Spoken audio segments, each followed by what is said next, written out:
Hi, I'm Eddie from Toolden, and I'm here with Tom from Makita UK. And he's going to be showing us the Makita DHR242, which is the 18-volt lithium rotary hammer drill. It is, so the DHR242. It's an 18-volt machine, it runs on the LXT platform. Let's talk some features. So it's a brushless motor, so really nice and efficient. It's going to save a lot of runtime on your battery over extended periods of usage there. The trigger, it's really nice. You've got a forward and reverse switch on the top with a central lock-in, bit of added safety. It's adapted for SDS Plus, so it can take things like these Nemesis bits, which again are great accessories to use with this machine as well.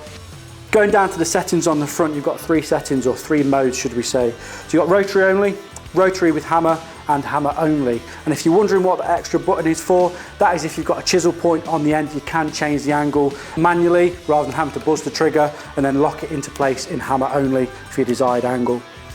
At the side, we've got a nice side handle on there as well for added control, especially on the rotary motion, and a depth gauge on the top as well. So if you are doing the wall plugs for putting things like clocks, pictures up on the wall or mirrors or anything of that nature, then you do have a little bit of control over the depth there as well.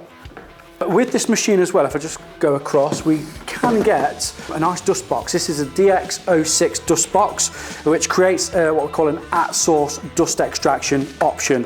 It does utilise a HEPA filter, which you can see in the front. And by at-source, what I mean is if I put the accessory in there, as I'm drilling, you can see how the front of the accessory there is staying at or in contact with the wall or concrete, whatever you're drilling into really.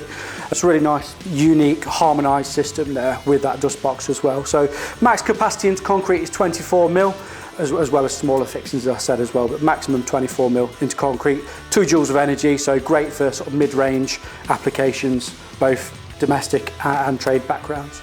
Will this also handle harder surfaces, or is it? It will, yeah, so it depends on the accessory that you've got in there. So something like the Nemesis bit is great because that will go through reinforced concrete. So depending on the accessory that you've got in the machine, then there's usually an option for that. Yeah, not a problem, the machine will keep up with that.